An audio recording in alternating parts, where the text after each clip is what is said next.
Good afternoon. Good afternoon. Welcome to the afternoon experiment. My name is Emanuel Livingston. I'm with you until around 5 o'clock. With you till around 5 o'clock. Come on in. Come on in. Black Russian TC. Put them up on the screen. Y'all know. Black Russian. How you doing? Good afternoon. I'll go back here. Ross Freeman. Good afternoon. TC. Good afternoon. From I'm saying Forest Park, Kentucky. I saw somebody from Forest Park in here. We got Crystal. Crystal, good afternoon. Let me put the number on the screen. People will be saying, what's the number? And then they won't call. Y'all know how they do. But good afternoon from Forest Park. That's where I saw Forest Park. Butler Brown. Butler Brown. Good afternoon from Cartersville, Georgia. Got Crystal Hoskins. Oh, they're replying to somebody seeking attention. Miss Pittsburgh. Good afternoon. Dante. Good afternoon. What's up? What's up? Terry. Terry. Good afternoon. Good afternoon. Hi. Nat Turner. Good afternoon. Checking in from Madville. My OSHA. In Avondale. Trying to stay awake. It's like 3 o'clock in the afternoon. Wake your ass up and do something. Andrea, good afternoon. Diane checking in from Covington, out there at work. Tria from Columbia Township. Hey, what's up? Got Black Lion in the house. What's up, Black Lion? Shirley, good afternoon. Westchester, still working. For all the people at work, you know, we just try to help you make it through your day. Trying to help you make it through your day. You can make it. You can make it. Carolyn, good afternoon. Screen on me. Mike, checking in from Dayton. All right, good afternoon. Good afternoon. This thing is moving slow. I don't know what's going on. Hold on, hide that. Go back there. There we go. Phyllis, good afternoon. Scott said, hey there, everyone. Spring Grove. Oh, okay. Your grandson was born this morning. All right. You can't beat that. Diane says she's sleepy too. What y'all old ass is sleepy for? No, I'm just playing. I'm actually sleepy too. I'm sleepy too. I don't know why I'm sleepy. I blame my OSHA. Let's see. Rick, good afternoon. Good afternoon from Coleraine checking in. Got Erica. Erica, good afternoon. David from Hebron, not Amazon. All right. Got Sabrina from Kentucky as well. Brenda from Fairfield checking in. All right. That's it. Let's oh, I'm sorry, Dwayne. I see you in Mount Airy. Used to live in Mount Airy. Home of the HVWA. I gotta make me some HVWA shirts. Some merch for the HVWA. Let's see. Let me see. Somebody said they was waiting on it. Waiting on what?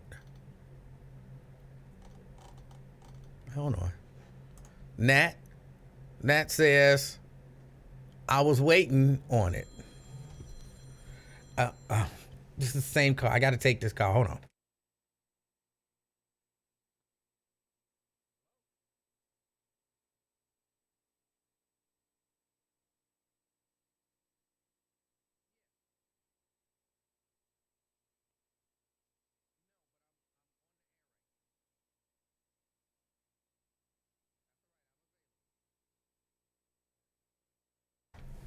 All right. Yes, I'll be watching that little baby.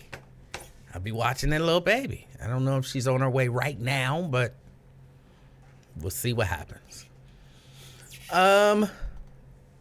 Nat says he was waiting on it. Okay, I'm not sure what you were waiting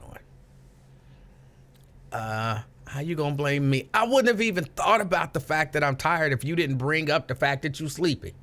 I wouldn't have thought about it. You brought it up, and then I don't remember who said they were sleepy too, and that made me think about the fact that I'm sleepy too. I wouldn't even thought about it. If your little whining ass wouldn't have brought it up, I'm sleepy. See, you the problem.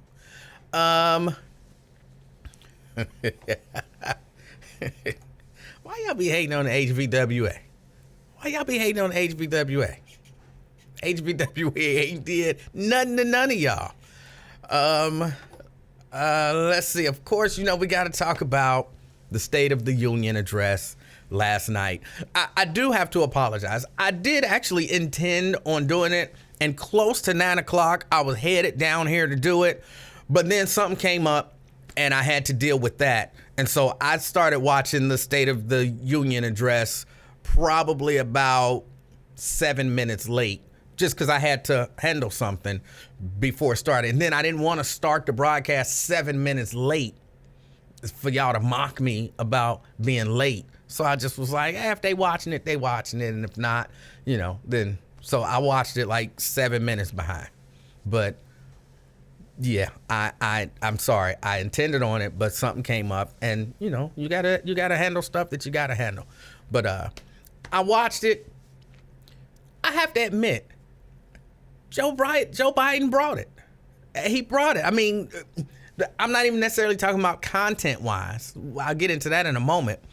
But just in terms of energy, like this man is 80 years old. And he got up there and he brought energy to the room, to the speech. Again, keeping in mind, I believe this is all political theater.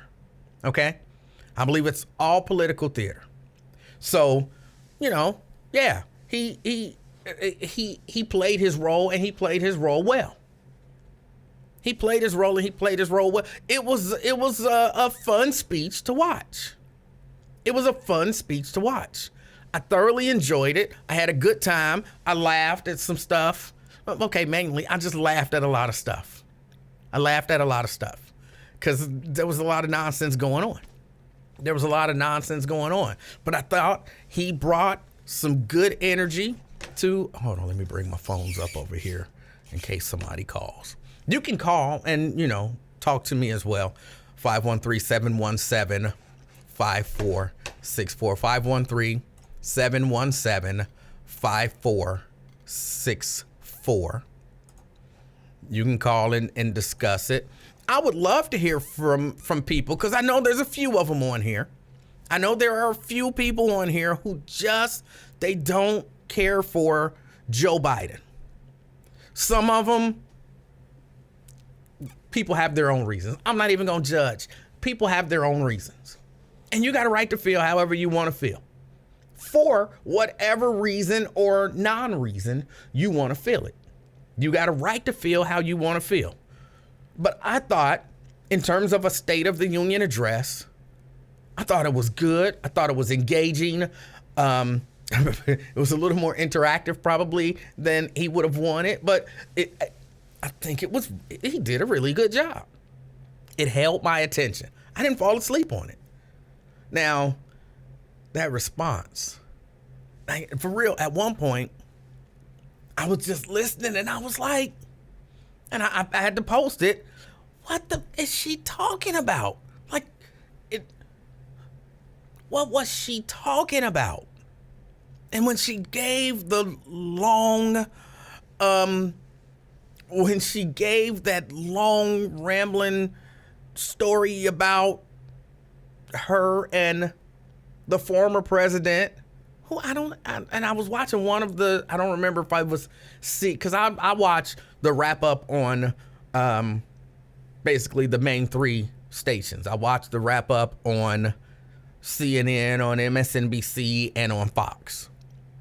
And I don't remember which one of them, but somebody said during the speech, she never actually mentioned Donald Trump by name. Although she told a very lengthy story basically about him. But she never actually mentioned him by name. That says something. That says something. And I guess you can determine what it says, or I mean, if it says anything to you at all. But that says something that you don't even mention his name. Which, by the way, I'm not sure that she was the best person to pick to give that response. I mean, the response did nothing but make her look bad and make the Republicans look bad. But the fact that many of us, many Americans, look at her as just a dishonest, lying person. So there was nothing that she could have said that I would have taken seriously, because I know her to not have a single problem lying. Just out and out, blatantly lying. So if you know what I'm saying, you got a history of just, you know what I'm saying, like not even, because to me, there's a difference between, and you know, for some people they'll say there's no difference, you know, it's all the same. To me, there's a difference between having wrong information and giving that wrong information, but not knowing that the information is wrong, or taking information and kind of spinning the information so that it looks favorable on you. So somebody might look at the information and be like, technically that's true, but you know, that's different than just flat out lying. Like, I know the truth, I'm just gonna say the exact opposite with a straight face, or at least as straight as her face can be, but with a straight face, and just try to make you believe it. So we know her to be a liar.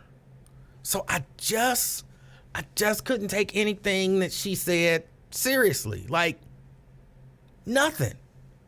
So it was on, and I was watching it, but at some point I tuned her out, because she was, you know, when she got to talking about the trip, it was before then, but I would be watching it, and I would see her and know she's talking. I can hear her, but my mind is somewhere else. I'm not listening to the words that she's saying. And then I hear her say something, and I'm like, did I imagine that she said she thought or she felt like she was in the military? Really? Did she say that? But she did say, one thing that she did say, and I'm going to get back to Joe Biden, because that's more consequential. I can get this stuff out the way first. She did say something along the lines of, it's no longer a choice between left and right, but between normal and crazy. And of course, the internet said the same thing that I was thinking. Who's gonna tell her that she's on the crazy side? Who's gonna tell Sarah that she's in the crazy wing? If it's just a choice between normal and crazy, your side is the crazy side. But I've always said this. I don't think crazy people realize that they're crazy, because they're crazy and they think they're normal. Whereas the rest of us look at them like, you do realize you crazy, don't you? No, they don't. They don't think that they're crazy. So, all right, it's a choice between normal and crazy. If that is the choice as defined by the Republicans, I'll choose the normal side, which is not the Republicans. It's not the Republicans. But back to Joe Biden. So Joe Biden gave what I thought was a really good speech, just in terms of the theater of it all. Now, in terms of substance, look, like I said, it is theater. So some of this stuff is just It is what it is. But I don't know that you can look at his speech. And again, I would ask the people who don't like Joe Biden. The people who don't like Joe Biden. I would ask you, did he lie? What did Joe Biden say in that speech that's factually inaccurate? Did he skew some, and maybe some of his, here are the facts. Here's my conclusion. Was his conclusion maybe skewed a little more to his side? Sure, of course. Because who's not going to do that? But what did he say that was a lie? What did Joe Biden say that was factually inaccurate? And I don't know that you can find anything. I went through, of course, y'all know, somebody always doing something. Where is the fact-checking Joe Biden? Fact-checking the State of the Union address from the New York Times. And, they do this all the time. So they have some things that he said. And then they tell you whether or not it was true or false or somewhere in between. So I'm going to run through a few of these. I will put them up on the screen, but I still feel like that's a little clunky when I do it. So I'm going to, hold on. No. Let me ask y'all. Would y'all rather me just read these, or do y'all want to see them up on the screen, even though it's clunky, the time that it takes me to get everything adjusted? Do y'all want me to take the time and just be clunky, put it on the screen, or are y'all cool with me just reading it? So just type clunky or read. Clunky or read. Clunky mean go ahead and put it up on the screen. We'll deal with all the clunky stuff. Or read it mean don't even waste our time. And I know somebody is thinking, Emanuel, all the time that you using doing this daggone poll, you could have already put it up on the screen. I guess that's true. But a number of people saying, man, just read it, damn it. Just read it. Okay, a few people saying it's clunky. It's clunky. Can you put our messages up and read? Hold on. Janice says, just be clunky like you always are. Okay, hold on. Let me do it. I can try to walk and chew bubble gum at the same time. All right. Messages, there they go. Messages on the screen. All right. So, one thing down. Now, number 2. Some people said just read it. Just read it. Some people said just go clunky because that's what you do. So just do what you do. Just do what you do. I'm actually in the process of doing the clunky thing. No, that's the wrong one. See, this is why I don't like to do the clunky thing. I got to move that here. I'm going to go ahead and do the clunky thing because it's going to take the same amount of time either way. All right. So we're going to put that there. We're going to put that there. Y'all still going to see me. Hey, sax. Y'all still going to see me. So it's cool. You're not going to miss the main portion of the show, which is me. Okay, let's see. We're going to go here and I'll just leave it up here. I won't put myself in there. All right. Hold on. Let me move that. All right. This is the New York Times. They're fact checking. Joe Biden said, I stand here tonight after we've created, with the help of many people in this room, 12 million new jobs, more created in 2 years than any president has created in 4 years. They say, and people didn't like that. They kind of booed him on that. Like, boo, boo, boo. Well, they say, okay, this needs context. The economy added 12.1 million jobs between January 2021, the month when Biden took office. And this, by raw numbers, this is indeed a larger increase in new jobs over 2 years than the number added over other presidents' full 4-year term since at least 1945. Which means what he said is factually accurate. But by percentage, the job growth in Mr. Biden's first 2 years still lags behind that of his predecessor's full terms.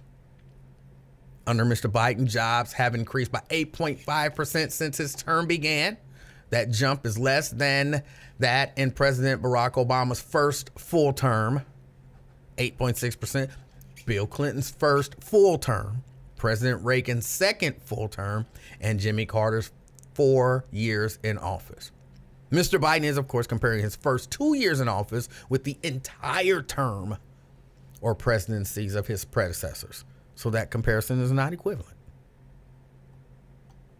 And then, of course, they have to tell you Mr. Biden's first 2 years in office followed historic job losses wrought by the coronavirus pandemic. And, of course, presidents are not singularly responsible for the state of the economy, which is true. Second thing that was said, for too many decades, we imported products and exported jobs. Now, thanks to what you've all done, we're exporting American products and creating American jobs. They say this is misleading, although you can't say it's false. Mr. Biden's statement gives the impression that a decades-old trend was reversed, but the data tells a different story. American exports reached a new high in 2022, with exports of goods alone topping $2 trillion. But the United States also imported a record high last year, $3.3 trillion in goods, countering the notion that exports have slowed.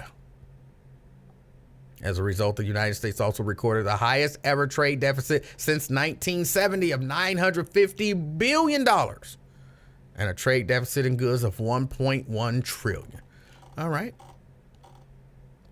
What he said, inflation has been a global problem because the pandemic disrupted our supply chains, and Putin's unfair and brutal war in Ukraine disrupted energy supplies as well as food supplies. Of course, they're talking about this needs more context, but again, they're not saying, oh, that's false. That's false. I'm not going to read through that. He said food inflation is coming down. They say that's true. That's true. Food inflation is beginning to slow, though it remains very rapid. So that's true. Inflation has fallen every month in the last 6 months, while take-home pay has gone up. Again, it's not false. So it doesn't say false. They're just saying this, it needs context. And to me, that just means, okay, what he said is factually accurate, but it might lead you to believe, like he's trying to get you to believe something in a way that, you know, he's kind of taking it out of context, which is different than a lie. It's true that inflation has slowed for the past 6 months. That means the prices are still increasing, but they're doing so more gradually. All right. So it's also true wages are climbing sharply compared with the pace that would be normal. So that's true. He said, we're finally giving Medicare the power to negotiate drug prices. Again, they're not saying it's false. They're not saying it's false. They're saying, hold on. I see somebody saying, Jason says that is extra false. Wow. He says it's extra false. Hold on. It's also true that wages are climbing sharply compared with the pace that would be normal. But for much of 2021 and 2022, wage gains struggled to keep up with rapid price increases. Average hourly earning increases exceeded consumer prices on a monthly basis in both November and December 2022. Now, Jason, you said it's false. Where are you getting your information that it's not false? You can't say just because your money ain't gone up, that don't mean wages, because that's not just a you thing. In the last 2 years, my administration has cut the deficit by more than $1.7 trillion, the largest deficit reduction in American history. Again, they don't say this is false. They just say it needs context, which means technically it's true. The federal deficit did increase by $1.7 trillion from $3.1 trillion in the 2020 fiscal year to $1.4 trillion in the 2022 fiscal deficit. Though Mr. Biden's Decrease. I think I said increase. Though Mr. Biden's fiscal policies are not the sole factor. He didn't say that they were the sole factor. He just said it happened. And it happened. It's factually accurate. Nearly 25% of the entire national debt took over 200 years to accumulate was added by just one administration alone, the last one. They booed him on that. They say he was lying. Well, the New York Times, they're not saying he lied. They're just saying this needs context.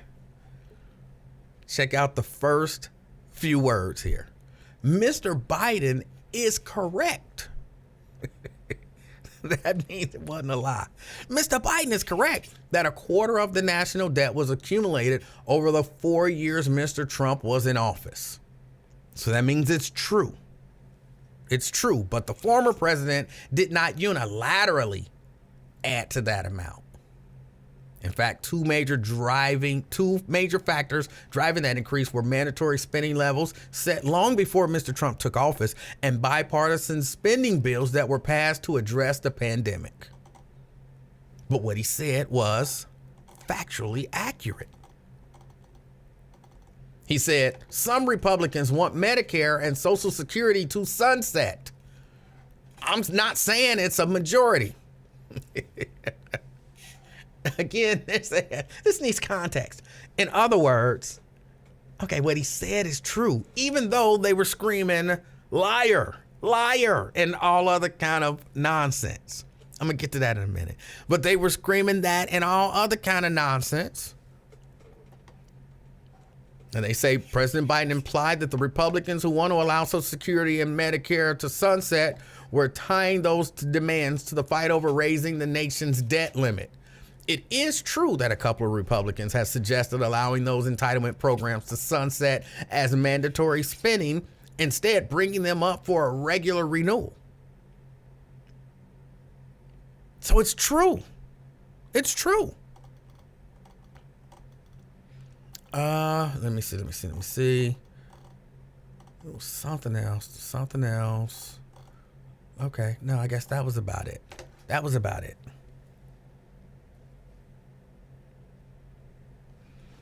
So, what did he say that was factually inaccurate?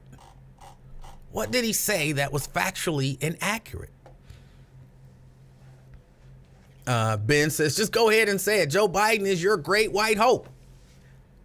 Ben, what did he say that was factually inaccurate?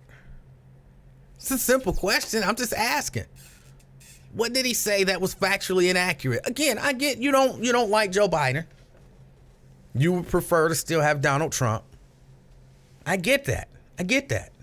But what did he say that was factually inaccurate? Ben.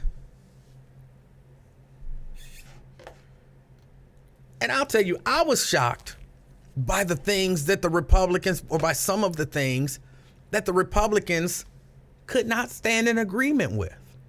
Because while it is, it's political theater, it means something in the context of the speech.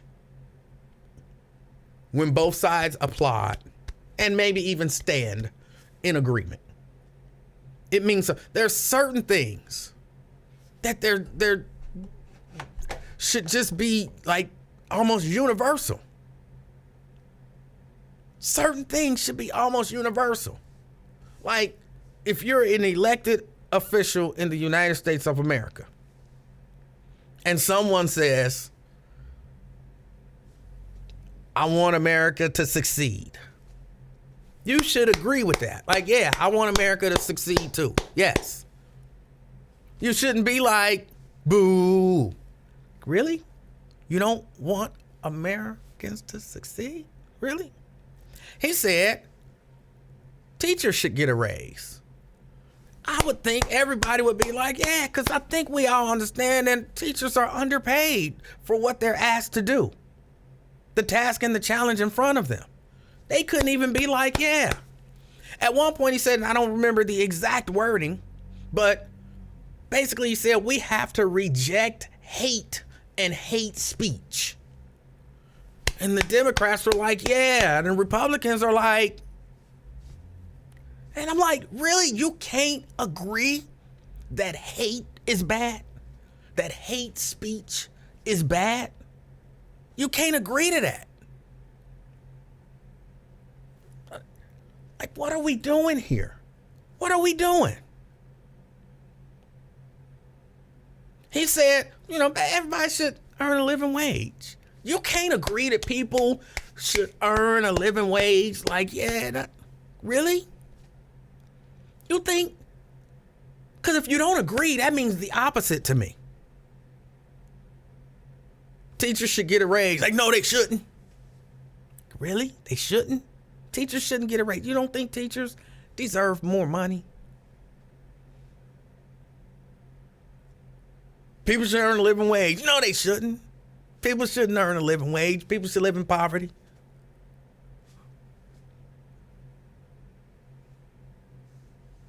Like, really? And I was for real. We should not accept hate and hate speech. Like, no, I kind of like hate and hate speech. Really? You think in the chambers, in the halls of the United States government, hate and hate speech should have a place? Really? So there were a few times and a few things that was said, and I was like, I really wish, and it would be, I don't want to be the president. I wouldn't be a good president, but I would love to give the State of the Union address. And when I said something like, teachers deserve a raise, and the other side didn't clap, I would be like, really, you don't think teachers deserve a raise? Really? Y'all really don't believe teachers deserve a raise on this side? America, you see? When I said I think people should, earn a living wage, and my side was clapping and the other side wasn't, I would be like, America, you see, they don't agree that you should earn a living wage. It wouldn't be good. That's why, I couldn't be the president. I would turn around to Kevin McCarthy and say, really, Kevin? You really don't believe that teachers deserve to make more money? Really? Interesting. I wouldn't be good in that position. But I would definitely do it. I would definitely do it.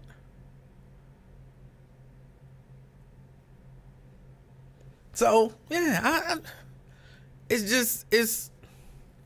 was just a little shocked. Again, just a little. And then, of course, what a lot of people saying, the big moment was when he was talking about Social Security, and that some Republicans, basically wanted to sunset, which again, is factually accurate. It's factually accurate. And of course, the Republicans went bonkers, and they was gonna find one of the nutty ones. So Marjorie Taylor Greene is shouting out, liar, liar. And they're hollering and screaming and jeering, and I was like, this is shocking. This is shocking. And the reason why I thought it was shocking is because y'all remember not too long ago, what was his name? Joe Wilson. What was it? 2009.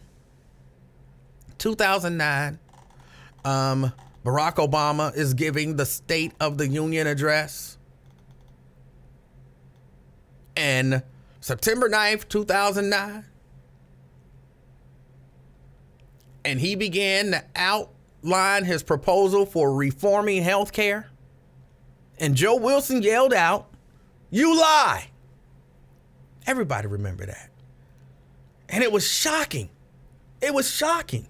This was 2009. And this was shocking that somebody would yell out during the State of the Union address, "You lie."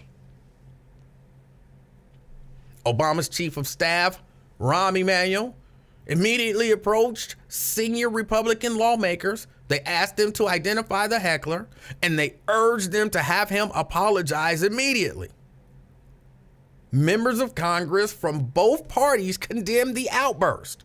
Republicans said it was inappropriate, disrespectful, tasteless, all the above. Y'all remember that? Let me see. John McCain said there is no place for that in this setting or any other, and said that he should apologize immediately. Y'all remember that? This was Democrats and Republicans saying, one dude just screaming out one time, "You lie." Everybody said, "No, cuz, that ain't how we ain't supposed to get down like that in here. That's rude, it's disrespectful, and that's not how we do it. You owe that man an apology." And you know what he did? He apologized. He came out. This is a statement.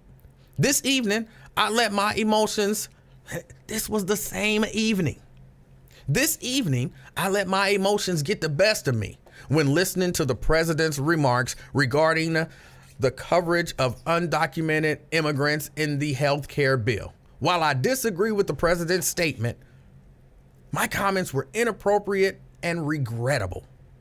I extend sincere apologies to the president for this lack of civility." Y'all remember that?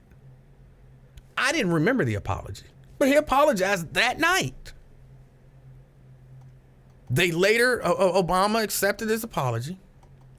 They later went on and they condemned him. John Boehner, who was the minority leader at the time, said, "I think that this is a sad day for the House of Representatives."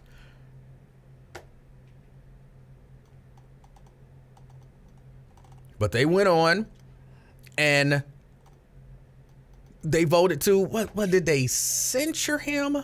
They passed a resolution of disapproval. The House passed a resolution of disapproval. Remember, this was just a guy who said, "You lie." This was 2009. Now 2023, "You lie" would have been tame. They were going bonkers in there, just screaming out, "Liar! It's your fault!" Just all kind of stuff. This was 2009.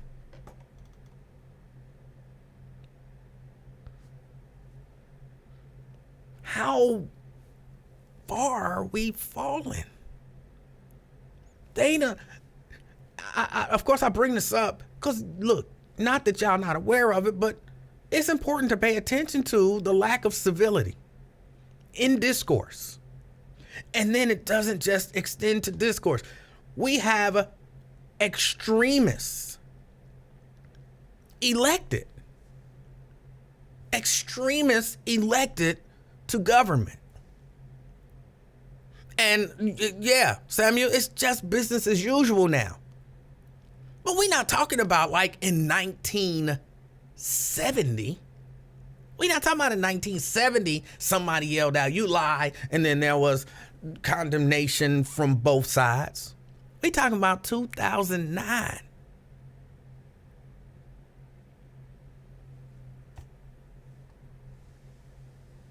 So it's just interesting. It's not going to get better unless people make it get better. But again, it's all theater. It's all theater. So, I mean, it's part of the show. It's part of the show. But, yeah, I found that to be interesting. But again, I enjoyed the speech. He did shut him down. He created a situation now where, how bad will they look now if they try to push the whole Medicare, Social Security sunsetting and having to be reapproved?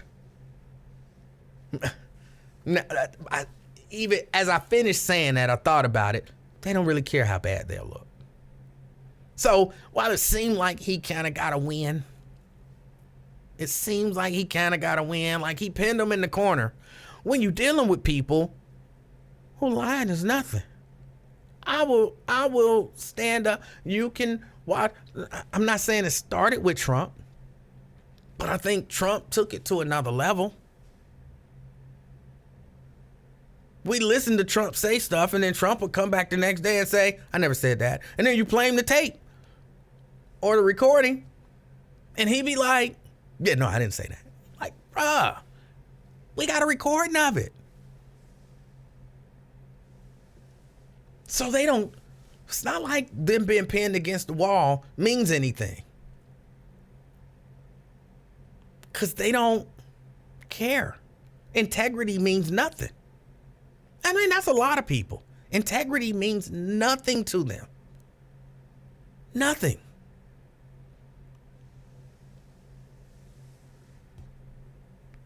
Absolutely nothing.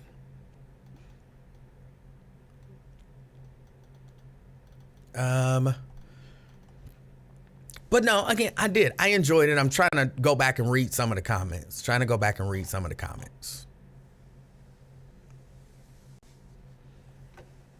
Nat says Trump initially said COVID was fake, but he got the shot first.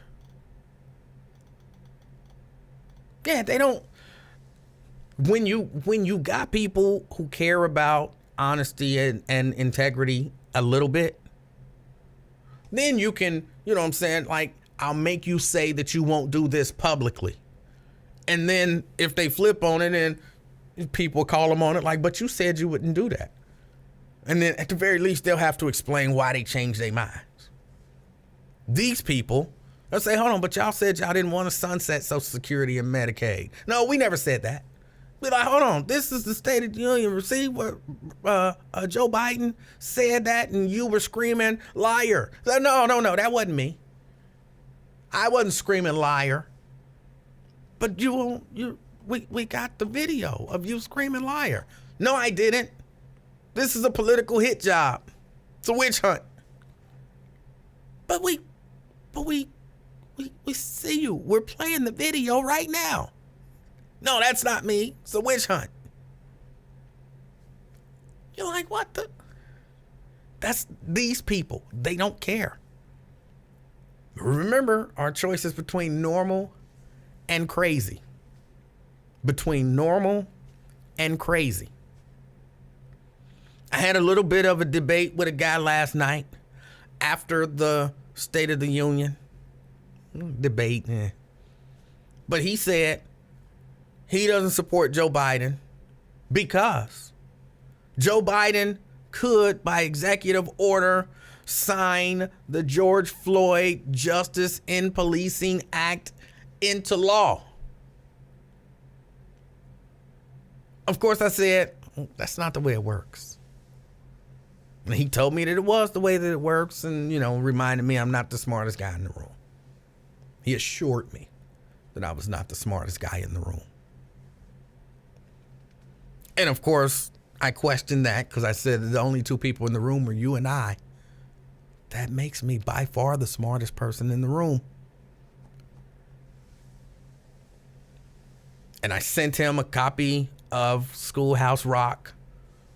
I'm just a bill. You know what I'm saying? I sent him that. Like, that's the way bills become law. But he wasn't really trying to hear me. And look, I get it. If you don't like Joe Biden, you don't like Joe Biden. If you don't like his policies, you don't like his policies. But at least, your objections should be somewhat reasonable. They should be somewhat reasonable. He says, well, he passed that Asian hate. He did that executive order and made that a law, that Asian hate crime. Why can't he do that for George Floyd? And I pointed out to him that that's factually inaccurate. I forget the name of it, the COVID-19, something about hate crime law or whatever it was, what we commonly refer to as the Asian hate crime bill, was an actual bill. The act was proposed by, I believe, a representative. It was passed by the House, passed by the Senate, and sent to the president to sign. And I believe once he signed it, he said, "I signed your bill. Now you're a law." That part I made up. But it wasn't an executive order. It was an actual piece of legislation that passed both houses and was sent to him. And then he got mad at me again. Because sometimes that's what happens. Sometimes that's what happens when, you know what I'm saying, you prove things to people that they don't want to believe.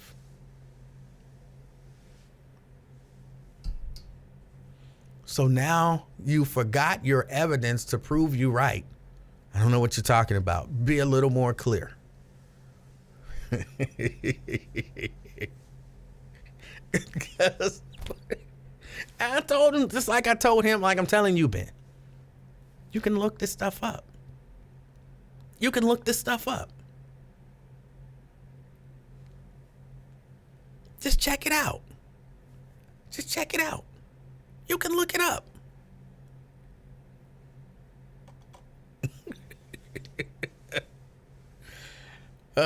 He is, Quintano. He just saying stuff now. There's a way that things work. So Joe Biden can't just, by executive order, make the George Floyd Justice in Policing Act law. I think it should be passed. It should have passed a long time ago. Should have passed a long time ago. And then send it to his desk. And then when he don't sign it, then you say, "Hey, why didn't you sign this?" But I don't know that you can blame him for the George Floyd Justice in Policing Act not being a law yet. Just little stuff. But I enjoyed the State of the Union address. I enjoyed it more than I thought I would. More than I thought I would.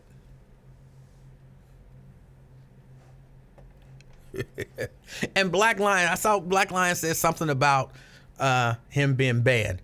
I know you're not banned here. You can dial 513-717-5464. I can't speak for Lincoln. I'm not there. I can't, you know what I'm saying? You call and use a fake name and let you on. I can't do that no more. I can't do that no more. I'm not there. Oh. Oh, I can't do that. Kenneth says, Instigator Livingston, somebody gonna slide you. I don't know what that means. I don't know what that means. Somebody gonna slide me. Y'all know I'm not that hip. I don't know all of the new lingo.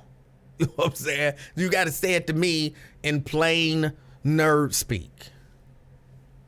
What does that mean? Somebody's gonna beat me up? Is that what that means? I don't know what that means. I genuinely don't know what that means. TC says it should have became a law while the knee was on the neck. Yeah.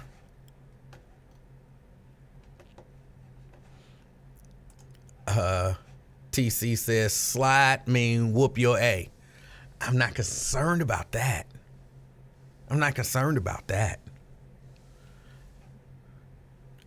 Look, I've been beat up before. I done had a number of fights in my life. I'm much heavier on the winning side than the losing side. But I've lost some. I don't fear losing a fight. I'm 52.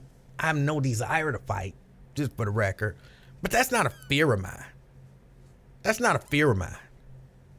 Not at all. I don't want some, I don't lost some. But you ain't gonna punk me out. Like I'm not gonna stop talking because somebody, some stalker say that they gonna do something to me. I'm not worried about that. So that's that. Daryl says, basically somebody gonna steal on you in public. I'm not concerned about that. I'm not concerned about that. Not at all. Not at all.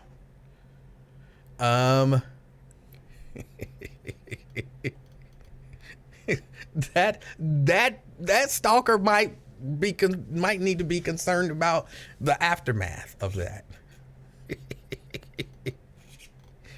But that's just my thinking. That's just my thinking. Oh. What else? Daryl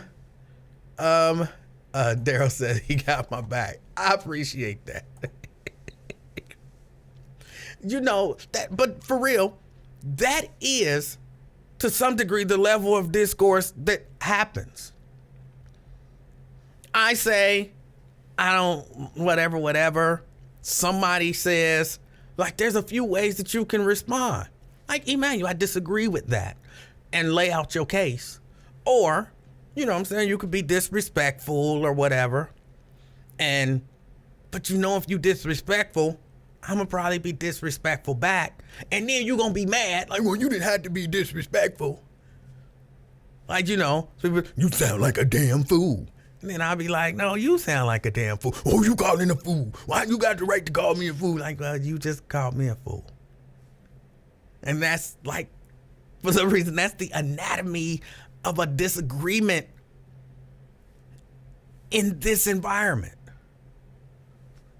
And it's like ridiculous and childish.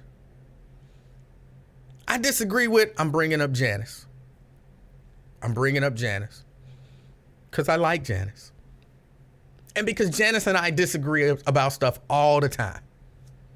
All the time. Janice and I, we disagree about stuff. Because I'm trying to get her to come to the right side. To the right side. She's on the wrong side. I'm trying to get her to come to the right side.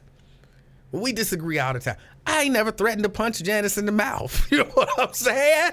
I ain't never threatened to punch Janice in the mouth. And to my knowledge, that she ain't never said it to my face anyway, she ain't never threatened to punch me. But somehow, we can disagree. We can debate things, even sometimes aggressively. I think Janice has called me names. It damaged me spiritually and emotionally. But it was never like aggressive. I don't actually think that she's called me well, she might have. But I don't think names in that sense. She might have said that maybe, you know what I'm saying, I was something that I said was ignorant or uncalled for or something like that. And I'll respond and, you know, we'll back and forth. And then that'll be that. That'll, you know what I'm saying? She'll agree that I'm ignorant. Again, we don't agree that I'm ignorant. She will agree that I'm ignorant. And many times at the end, I'm like, but I still love you, Janice. And she like, I still love you too, Emanuel. And it's genuine. It's genuine. So we can disagree about things, even aggressively disagree about things. But come on, y'all. We grown. We not 7 or 17. We got to be able to disagree, have the conversations, and move on. And move on.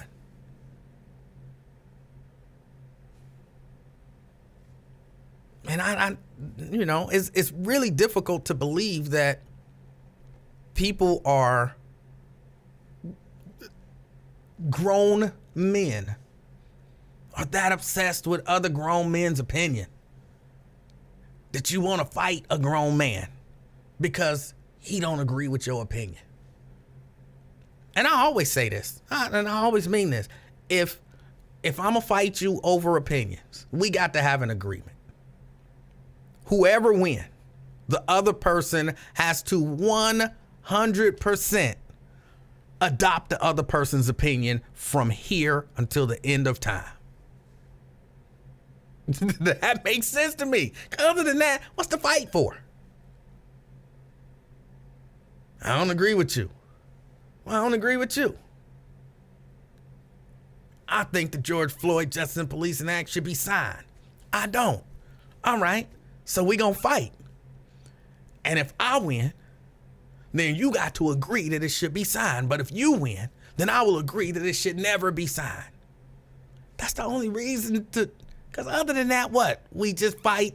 I still disagree with you. You still disagree with me. Somebody beat up or we both beat up, and that's that.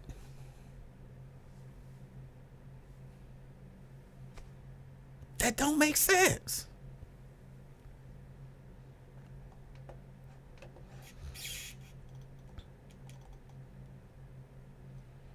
Hold on. We got Ben.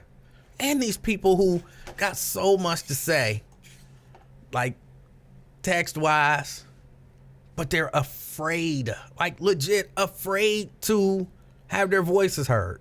I'll give there's a listener, caller, whatever, Ron Dula. I will give him credit. He might be on like some real ignorant stuff. And he always sound like he lunching. And as, you know, ignorant and misled as one can possibly sound. But at least he don't mind calling in, having the conversation. And then you got Ben. I remember you swore up and down Joe Biden didn't push the vaccine mandates, and you were wrong. Well, here's what I say about that. I don't remember swearing up and down that he didn't. But I do remember thinking that he wasn't, I thought they started under Trump. I thought they started under Trump. And I was wrong.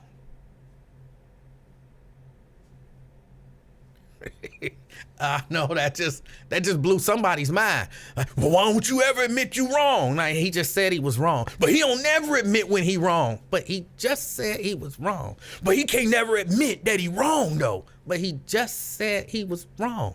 Like, I didn't say I was wrong, but I said I was wrong. That pause means hard stop. No excuses, unequivocal, I was wrong. After you say I was wrong, I don't know what you want me to say.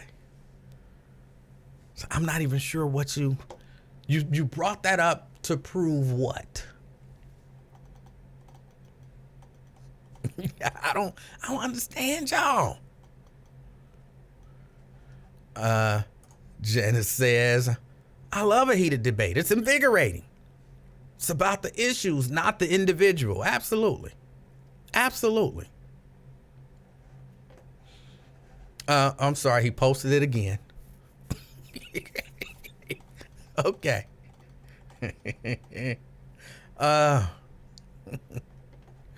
Let me see. I'm at work, dude. Can't call. Will you pay my salary to call? Yes. You call, I will pay your salary to call. Yes.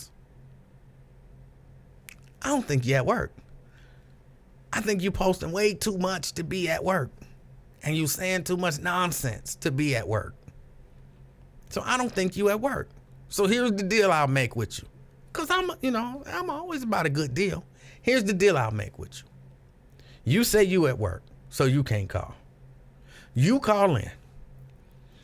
And then you let me know where you work and your schedule.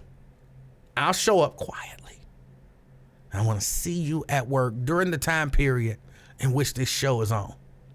And then once I see that, let's calculate your salary for the time of the call I give you my word, I will pay you that money.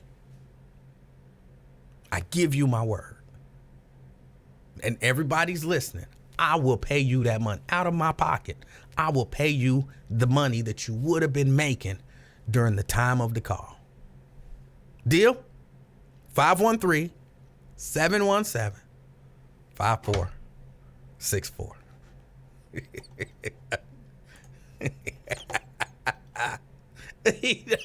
Just say I'm not going to call. Just say you're not going to call.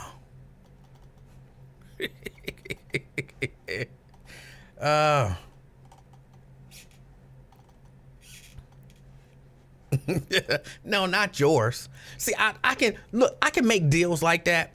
Like the time that I think I tried to bet Lincoln $1,000 or something. I'm not a betting man. But if I know in my spirit, or just know factually, a thing to be true, I will bet. In my spirit, I know he ain't calling because he at work.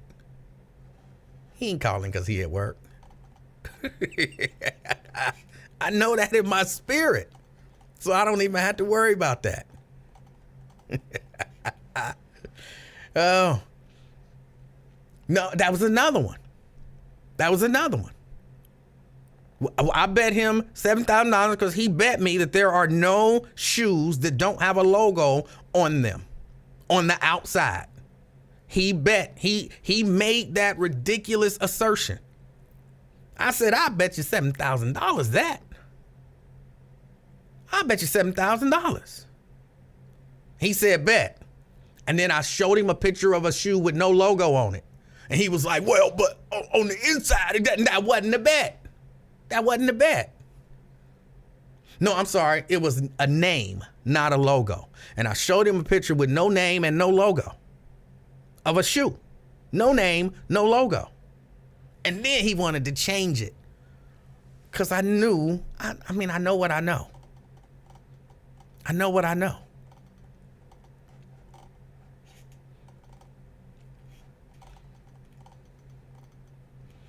I believe Ross Freeman, I just gave him some, now I'm going to get, he baited me. Because I tried, you know what I'm saying, you don't give air to some people because they can't take it. Like somebody posted something on my page last night. I forget what it was. And they wrote a comment. And then it was like 8 more comments from one particular stalker. Just that person having a conversation with themselves. Nobody responding to them or nothing. It's like one comment and then like 8 comments from this particular stalker. And I'm like, oh my God, that's not normal. That's not normal. It's not normal. Oh. Quintano say he got a pair right now. Wallaby Clarks. It's a whole lot of shoes, gym shoes that don't have a name or a logo on the outside. A whole lot of them.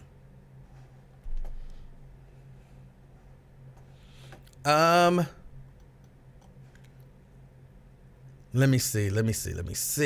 There was something else that I wanted to talk about. What was it? Hold on. I pulled up the story. Hold on. Oh, hold on. Let me do this. Okay, that's there. Let's move to Memphis for a moment. If you want to talk more about the State of the Union or any of the other nonsense that I was just talking about, 513-717-5464. If you want to talk about that. But let's move to Memphis. Remember that there was this rumor that the Tyree Nichols, there was an officer and he was messing with the officer's girlfriend or baby mama or whatever it was. And the officers, this was a planned hit, and that he took a picture of him and then he sent it to the baby mama. Y'all remember that? And then a lot of people said, no, that's not true. And his father even said, look, that's not true. That's slandering my son. That's not true. Now, I'm not saying that that's true. I'm not saying that that's true, that he was messing with somebody's baby mama or nothing like that. I don't know that to be true. But, of course, if you hadn't heard, the story is out. One officer did send around pictures of Tyree Nichols' bloody face. Yeah. Apparently, the New York Times, they obtained public records. One of the 5 former Memphis police officers charged in the fatal beating of Tyree Nichols took photos of Nichols' bludgeoned body after the incident. The officer also sent the image to 6 people, including 2 more Memphis Police Department officers.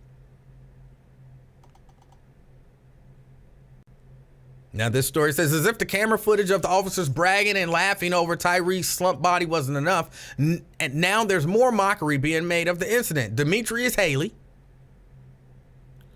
used his personal phone to take 2 pictures of Nichols after he was handcuffed.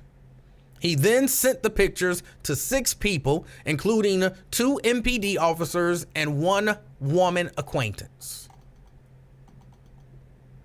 They say the use of the personal cell phone was blatant unprofessionalism, and that's just one of the many policy violations and examples of misconduct the department found among the 5. The Memphis Police Department compiled the rest and documents to be sent to police officer standards and training in a request to decertify the police. According to the New York Times, in the documents, police officials described how the officers worked together as they severely beat Mr. Nichols. They appeared to relish the assault afterwards and then made a series of omissions and false claims in their report about what happened. I'm still shocked that there are people who are shocked that officers do this. The New York Times report goes on to say, despite policies requiring officers to activate their body cameras during all law enforcement encounters and activities, none of the officers' body cameras captured the entire incident. This is according to one document. They say one of the officers, Emmett Martin III, at one point put his body camera in his car. And that says to me, he knew either some bad stuff was going down or was about to go down. He knew some inappropriate stuff was going down or was about to be going down. Took off his body camera and put it in his car. The New York Times report goes on to say, in reports after the January 7th assault, at least 2 of the officers said that Mr. Nichols had tried to grab an officer's gun, a claim for which there is no evidence, according to the documents, while leaving out details of the beating.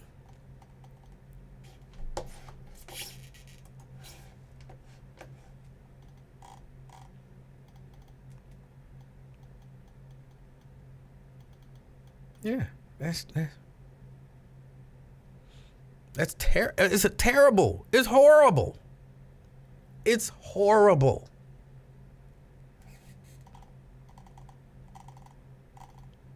But there are still people who are shocked, like, oh my God, I can't believe that this is happening.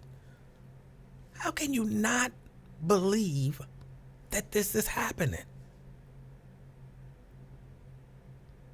How can you not believe that this stuff is happening?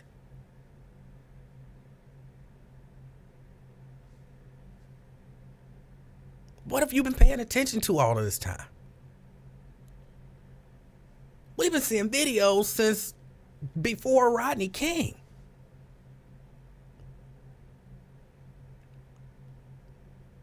There are certain places and certain officers who will beat your behind over having a camera trying to record them.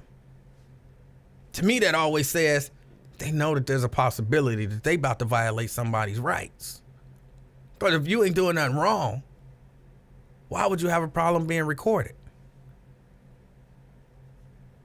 But then to take a picture of the young man laid on the ground, or propped up against a car.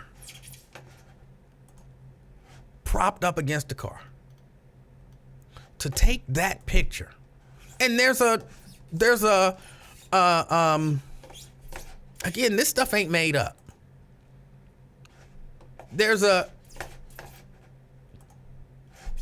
If you want to look away for a moment, look away for a moment.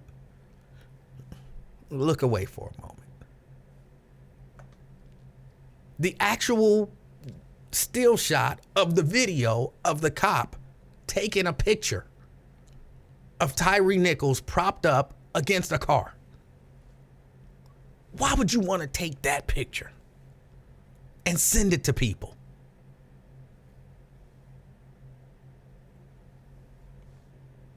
What in any human makes them look at that and say, "Ooh, let me take a picture of this.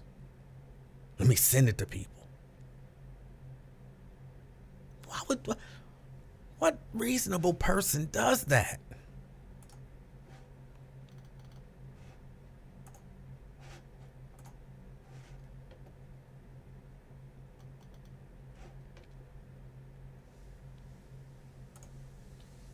Janice asks, which is a good question, do you believe whites are abused as much or more by the cops as black people?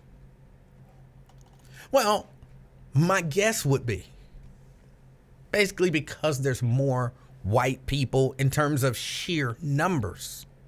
White people are probably abused more by police officers than black people. Just numbers wise, it only makes sense. Numbers wise, it makes sense.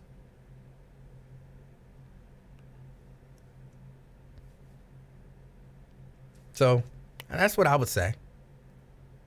I think black people probably get it a little worse.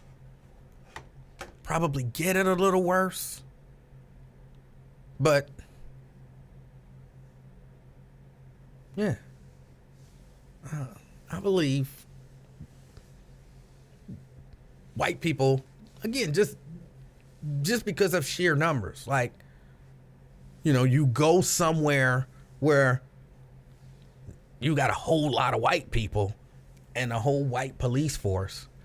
It ain't like the police is like, you know what? We're going to be honorable in this community. In this municipality where, we basically got nothing but white people, we're never going to assault a white person. No. If you disrespect their authority, their perceived authority, they will beat your ass.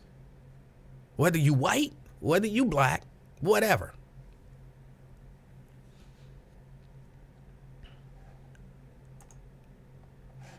Let me see. If so, why don't we ever see the videos?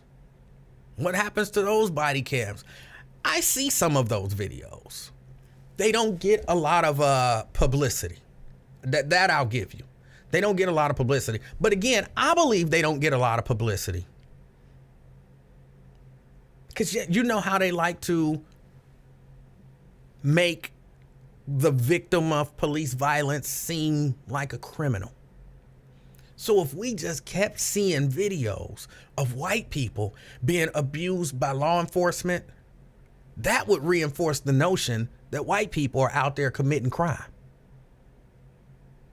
And they don't want to do that.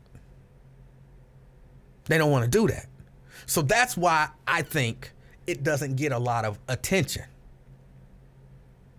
But that's just my opinion. You know what I'm saying? I don't have any factual data to back that up. It's just my opinion. But the videos are out there.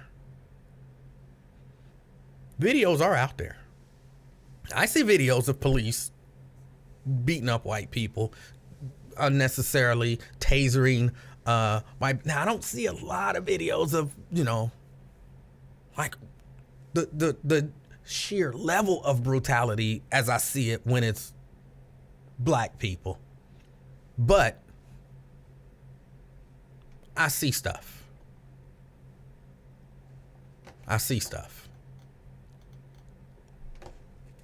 Let me see. Ben says, so now the facts don't mean anything?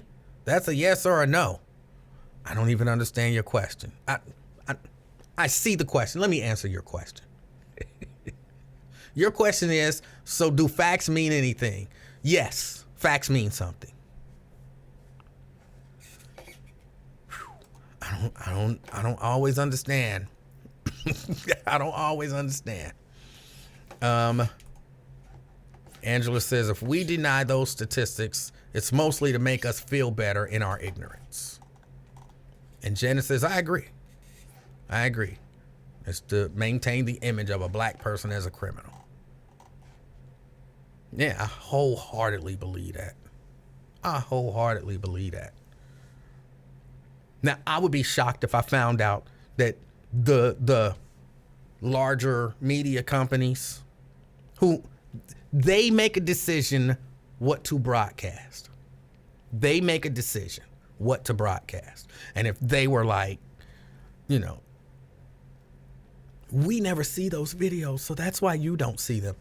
I'd be shocked if somehow that was proven true. They see them. If I see them, they see them. They just decide, no, not going to run them. Not going to run them.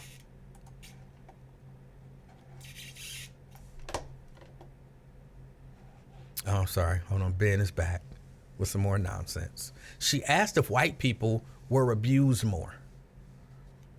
I thought I answered her question quite sufficiently. Janice? Let me ask Janice, because Janice may have understood it. Janice, did I answer your question of whether white people were abused more, the same, or whatever? Did I answer your question? Emanuel, what does GTD stand for? I'm not answering that question. Oh, that question is just as logical, though, as what's his name's questions. Shahira says, did you see my comment on the 5 cops from Memphis? I did not. Shahara, hold on, let me scroll back through unless you want to retype it. I did not see your comment. Let me scroll. I'm scrolling. Scrolling. I don't see a comment from you. I don't see a comment. I do not, Shahara. If you would please resend it, I'll read it and, if appropriate, address it. But I don't see your comment.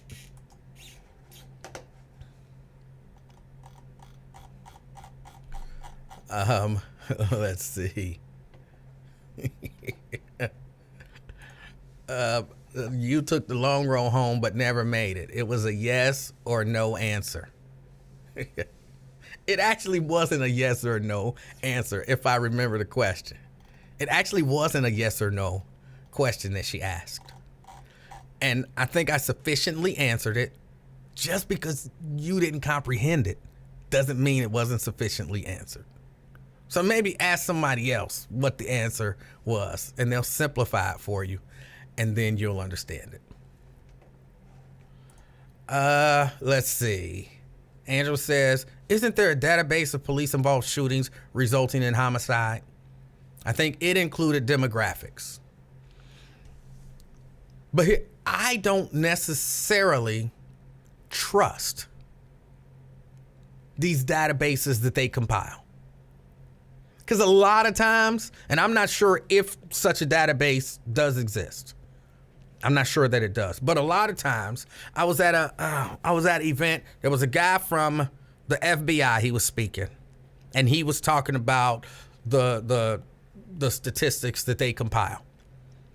And one of the things that he pointed out that I have been saying for years, not as if I knew this and nobody else knew it, but just, I have been making this assertion for years, and it felt good for the guy whose job it is in the FBI to do this, to point this out. He said a lot of the times these statistics are incomplete. And a lot of the reason why some of them are incomplete is because they're voluntary. We're under the impression that if it happened, the FBI know it and it's in the statistic. He said, but there are municipalities all over the country who just don't participate. They just don't send their numbers in.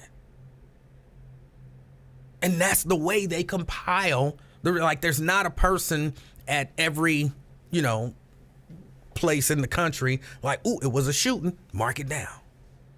Oh, another one, hashtag, no.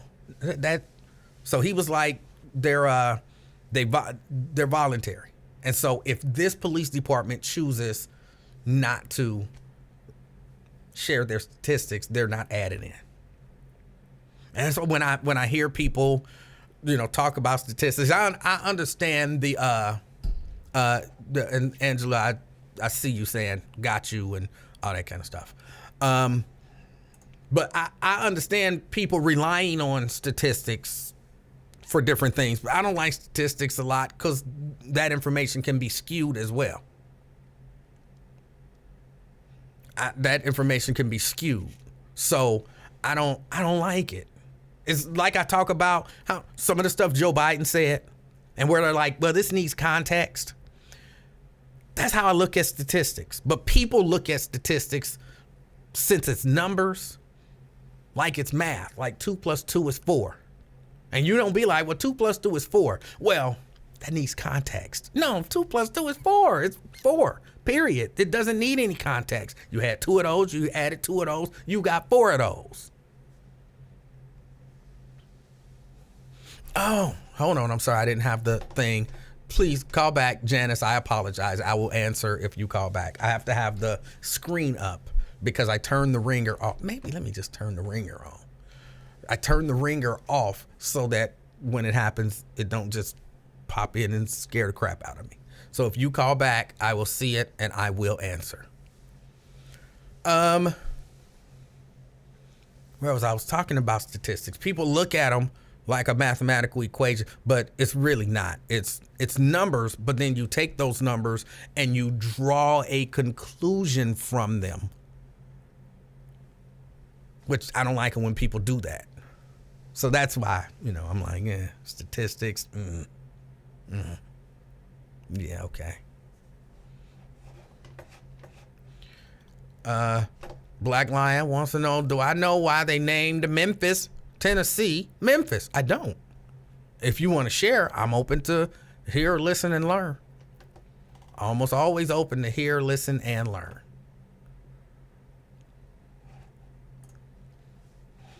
Angela says, I think police murder would be harder to hide unless it's random bodies being found under mysterious circumstances. No, I get that, but I'm saying you're like, police murders would be hard to hide, but you don't have to hide them if you just don't report them. If you just don't report them. And if, say, Cincinnati just decided, you know what? We killed 10 people this year, but I want to report something to the FBI, so let's just say we killed 5 of them. And that's what they send to the FBI. So then the FBI is like, okay, there were 5 police-involved shootings in Cincinnati. And we all be looking at it like, no, it was 10. We know it was 10. But the FBI don't know it was 10. The police said 5. The FBI said it's 5. So that's what I'm saying. It's difficult to hide them. That's only if you actually got to hide them. You could just not report them. And they don't get in any trouble. They don't get in any trouble. It ain't like the FBI going to be like, hold on, y'all sent us 5. They like, we ain't have to send y'all shit. Be happy with the 5 we sent you. Ain't no law say we got to send y'all these statistics. So, but yeah, it would be difficult to hide a murder. It would be difficult. If there is some independent organization that's compiling these numbers, I think it would be also, equally difficult for them to get accurate numbers nationwide. Because you got to be everywhere. And it could be, a case of some some case of something where, it goes under the radar. Just goes under the radar and nobody pays attention to it.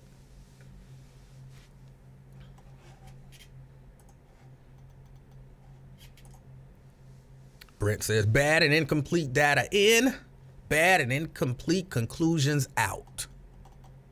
But people, I've had, especially white conservatives, when they used to call me,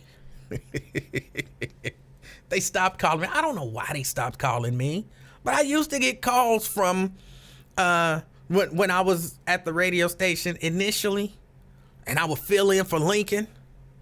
When I first start filling in for Lincoln, and when I first start filling in for Sister Speak, I would get calls from angry white male conservative Republicans.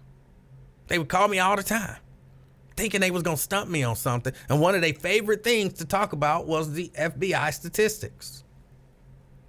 So they believe them when they want to, because when the statistics suggest something that they don't believe in, they're quick to tell you, well, those are just numbers. Who's to say it's complete? Like, but wait a minute, but you was just touting those numbers. You was just touting those numbers. But when they suggested that black people are more criminal, I saw there's a shoot, what's his name? Stephen Washington. He's one of my Facebook friends. And he posted something about the statistics. I guess Cincinnati police released some homicide numbers, and he said the numbers were victims heavily skewed black, exceptionally large percentage, and the perpetrators heavily skewed black. So he's saying all these black people are out here shooting black people. All these black people are out here shooting black people. I asked a simple question which never got answered on the post. How many of them crimes are solved? How many of them crimes are solved? And I know that sounds like a ridiculous question to somebody. To somebody that sounds like a ridiculous question. What do you mean? If they give you the numbers, and I'm gonna use a round number, say it was 100 shootings, and 98 of them was black males, it's safe to assume that 98 of them was shot by black males. But if you didn't solve the crime, how can you make that conclusion? So if there were 100 people shot and y'all solved 30 of them, and let's say the 30 that y'all solved was all black men did it, you can't then necessarily extrapolate that data and say, well, that mean all of these was done by black men. You can't tell me who the perpetrator was until you know factually who the perpetrator was. At least that's the way I function. If you don't know for sure, you just assuming stuff. So that's why if you give me a set of numbers and you say, we had this many homicides, this many of them were black males. Okay, that, you know what I'm saying? You could say, all right, damn, that's a lot of black men getting killed. Okay, that you got. I wouldn't even argue with that. Yeah, that's terrible. What can we do about that? And this is how many black men did it. The percentage of black men who committing the crimes is 92%. So that means you done solved 92 of them crimes, 92 of them murders. Well, no, it's not. But we have witness statements that say, but you can't go by that. You can't go by what witness statements say and all of that kind of stuff. If you ain't solved it, you ain't solved it. So you can't give me them numbers and expect me to just take those numbers and say this is factual information. You telling me a witness ain't ever lied about a description of a person? Diane says, I keep freezing up. She going to YouTube. I'm not sure that it's that either, because I'm losing pictures on this side, and so they come up every once in a while. Like now I see your profile picture there. But so I think it might be something going on this end. Even though I'm hardwired in, I did have some issues earlier. So hopefully I can keep going. I only got like 20 minutes left. I think we'll be all right. But yeah, down in Regina says she thought it was me. Now I think it's me. Hold on, let me do this. I hope I don't get cut off. If I do, I'll get right back on. I promise. But I'm just gonna refresh real quick. It shouldn't cut me off. But I'm gonna refresh and see if that works. Sammy says there's a high wind advisory. Oh, that might be it. But let me refresh real quick. If I go away, I'm coming right back. If I go away, I'll be right back. Let me see.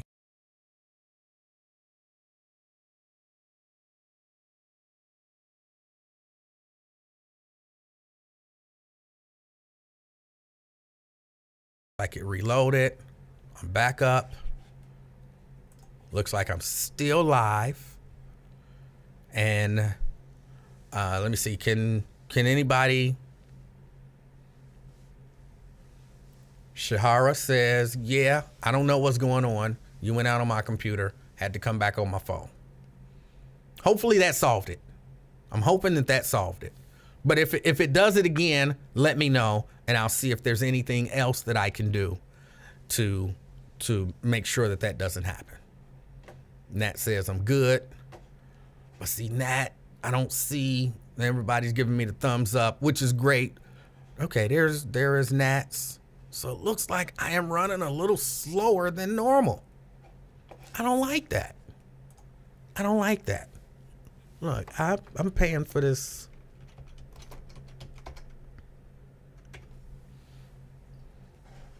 I'm paying for this stuff. My speed should be what it's supposed to be. I shouldn't be slow. Should not be slow. I don't like that. There we go, running a speed test now.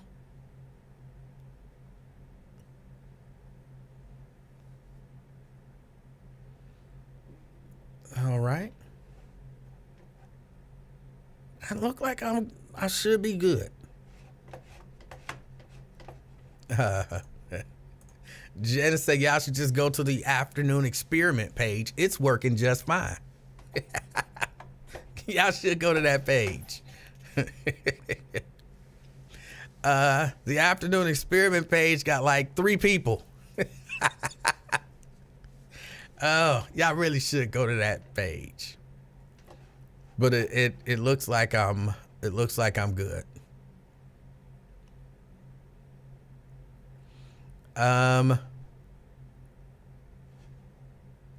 Let me see. I'm failing the fact checker. I don't know what that means. You just saying random stuff now.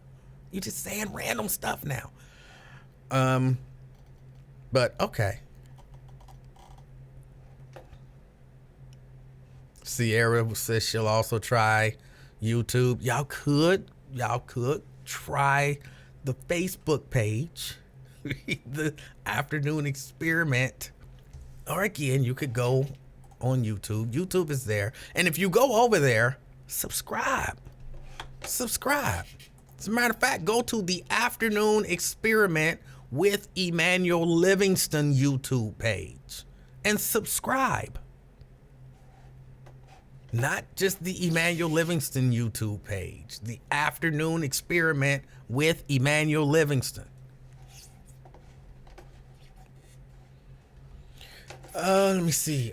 Was there something else? There was something else. Sierra says the YouTube is working. All right. Tria says, hey, folks. All right.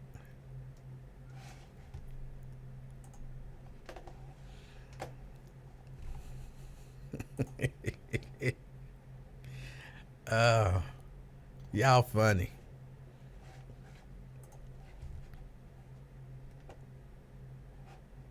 You were talking about white people being harassed by police, and bang.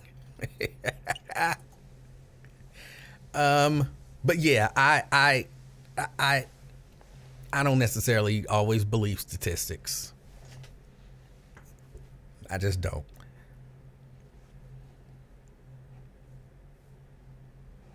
And Tria say they here. Tria say they there. I can't tell who's in which page, just so y'all know.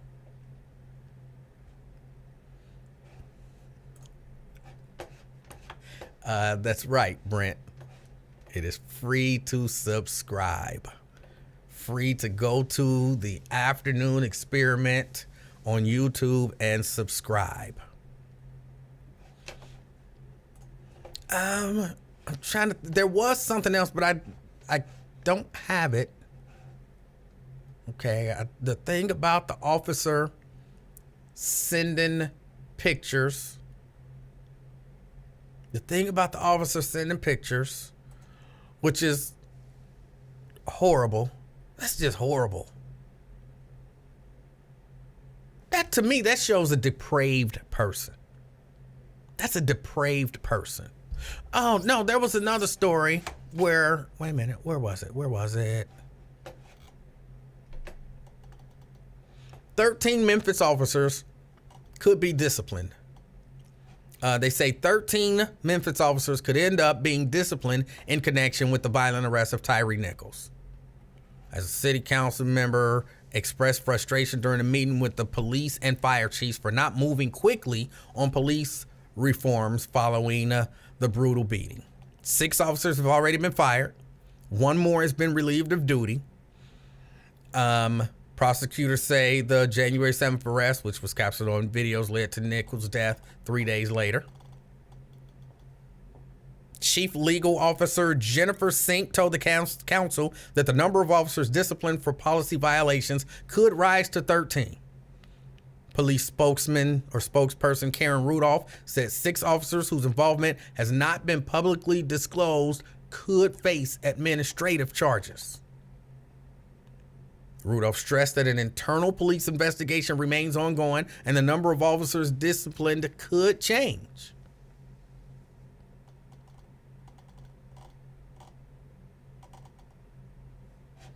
So, I mean, that'll be good. That'll be good. Anders says they need to investigate the cops he sent the pictures to. If he felt comfortable sending them pictures, they're suspicious. I agree. Shahara says another black guy came forward. He was brutally harassed by the same 5 cops 3 days prior to Tyre Nichols. He's suing the cops and the police department.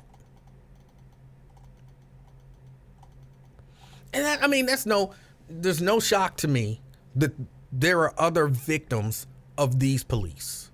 It's not a shock to me at all. None.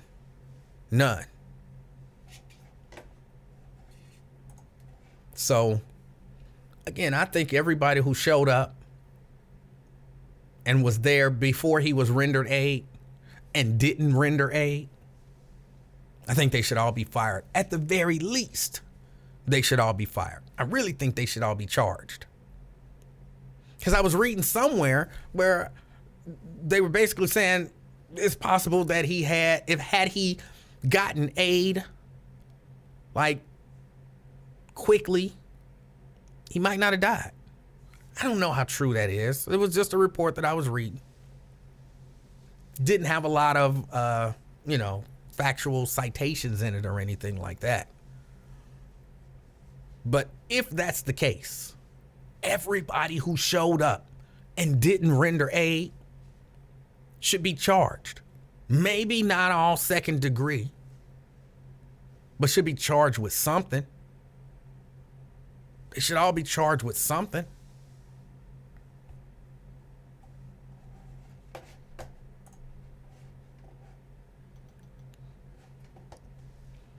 (513-717-5464) 513-717-5464.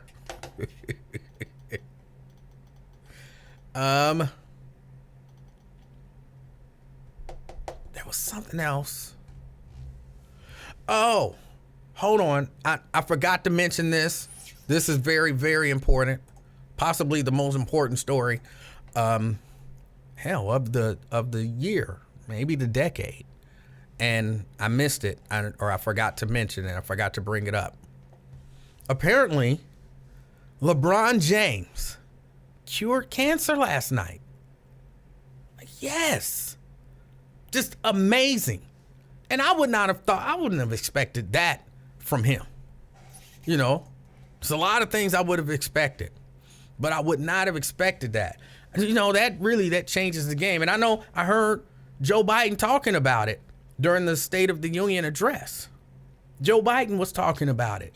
And for LeBron to hear that and then to just do it just like that, that's amazing.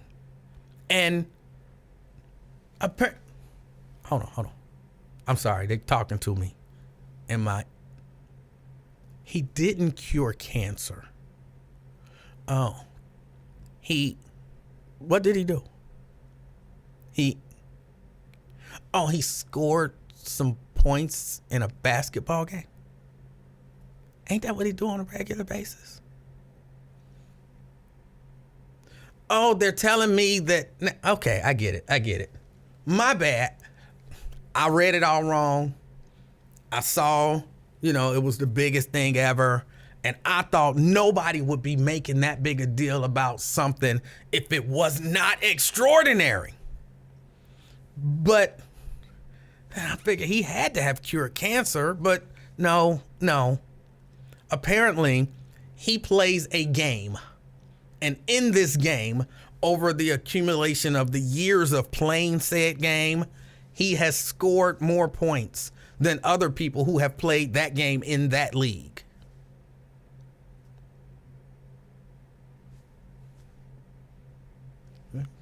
Pales a little bit in comparison to like curing cancer.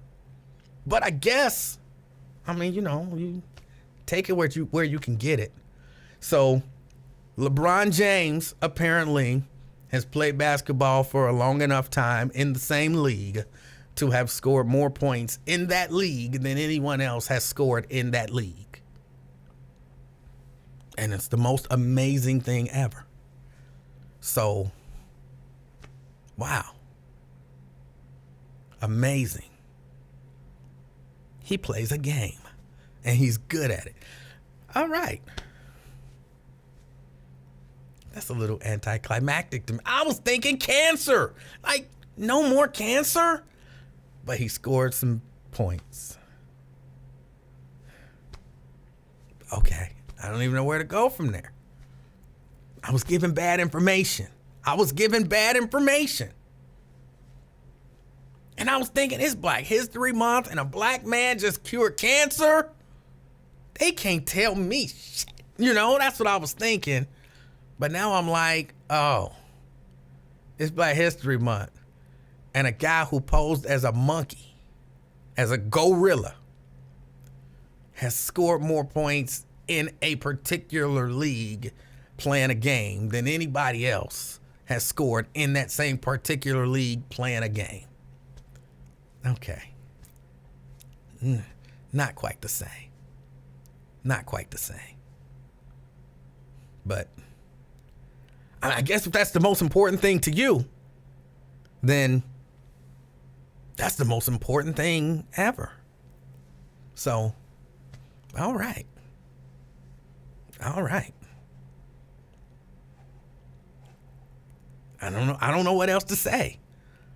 I think I'm supposed to be excited about it, but it's such a letdown from what I thought.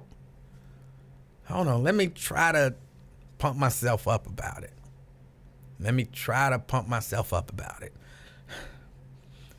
He's a grown man. He play a game. And he scored points playing a game. You don't play that game very well. So you haven't scored any points in that league But he has scored a lot of points in that league. That makes him a better human than you. It makes him much more valuable of a person than you. It makes him the most important person. Maybe if he just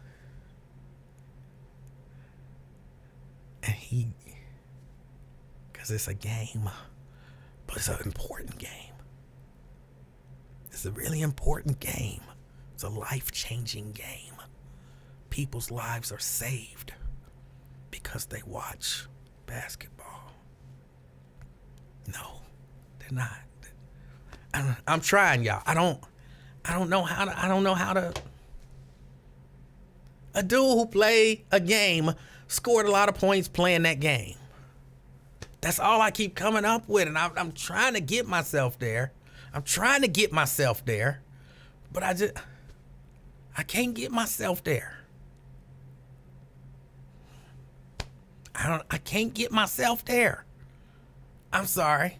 So, okay, for all of y'all who think that this is the most important thing ever, congratulations to you. LeBron James scored some points playing a game. Congratulations. I hope, you know what I'm saying, it raises the dead, or it puts more money in your pocket, or, you know what I'm saying, it buys you a new house. I hope it buys you a new car. Whatever it does for you, congratulations to you. LeBron James scored more points yesterday. Congratulations. I don't have like no confetti or nothing. That's all I got.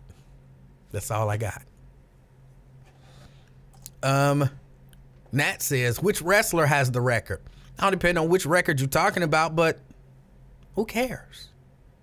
In the grand scheme of things, who cares? Who cares? It means nothing. Who cares? Like if you, Nat, if you are like, I don't care who has won the world championship in wrestling more than anybody else, I'm not going to be like, why are you hating? You just don't care. You got a right to not care. And you got a right to be like, it's not that important. Because, you know, it's not that important. It's not. It's not that important. It's really not. And people mad. Why are you hating? Why are you hating? How's the hate? It's not that important. It's not. Oh boy. I sound like the biggest hater ever. Well, then why ain't you congratulating me? Come on, we just congratulate people for doing stuff. He plays a game and he scores some points. We going bonkers. I'm the biggest hater ever. Where's my congratulations? Come on. Let me see my congratulations. Y'all can ride my D like y'all riding the gorillas. The man posed as a gorilla.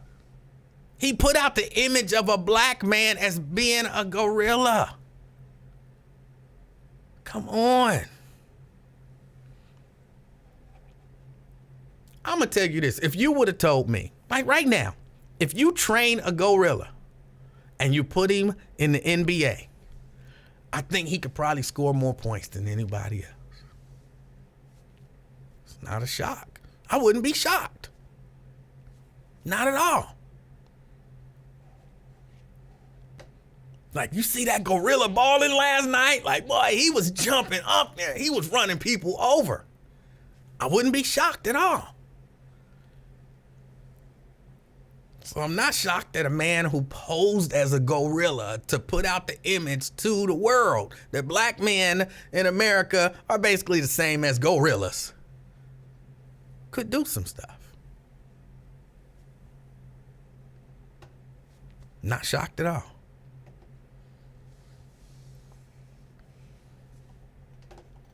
Not shocked at all. Hold on, here come my congratulations. Congratulations. Thank you. Thank you. I want to.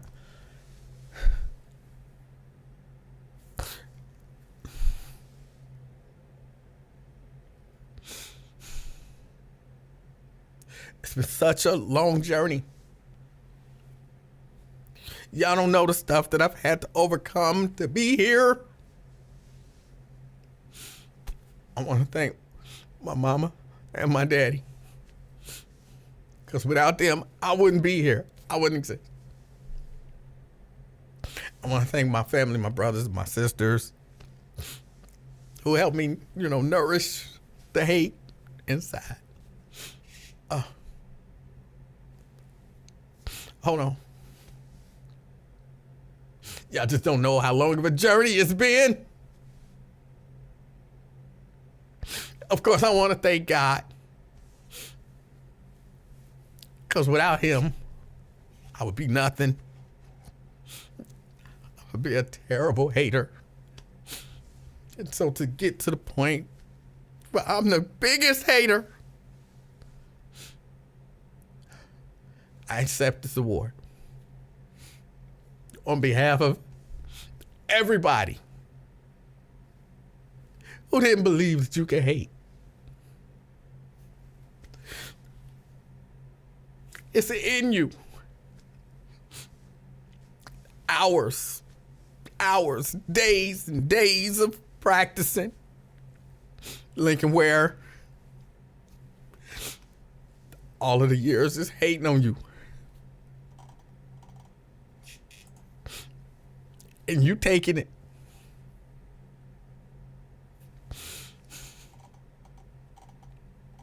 This is really important.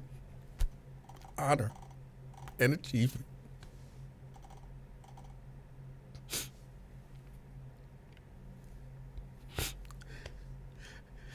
This is proof that if you set your mind to something,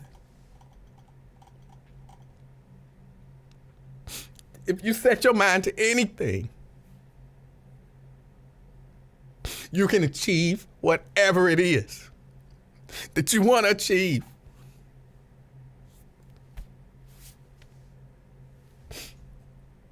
I'm sorry.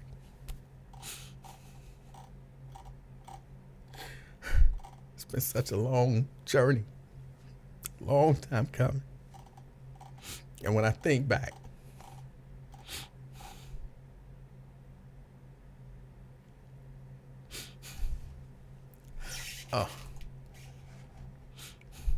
just thank everybody. Everybody who made this possible, my whole team. I love you too. I love you too.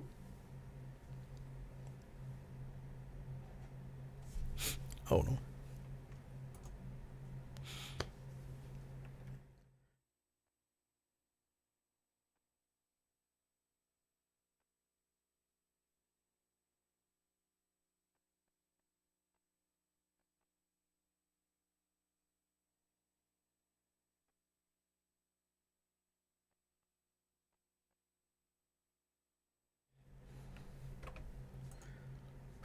I had to compose myself.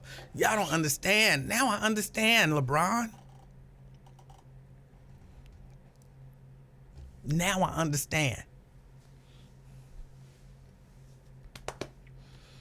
Oh, y'all, I got to get ready to get out of here.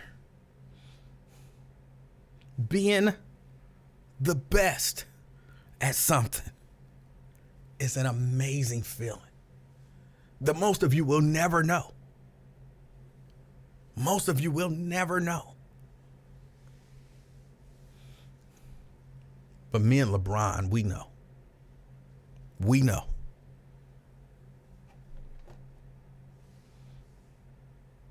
We know.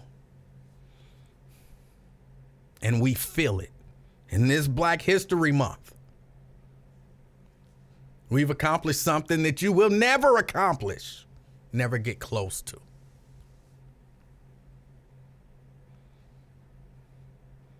I got to get out of here. Got to go celebrate with the people who love me. I'll be back tomorrow.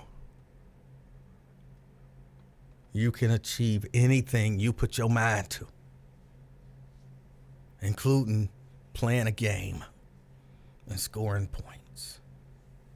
Or, even greater, being a good hater, great hater, biggest hater of all time. Till next time, it's been the Afternoon Experiment. I'm Emanuel Livingston. I'm great because I hate. I'm out, y'all. Peace.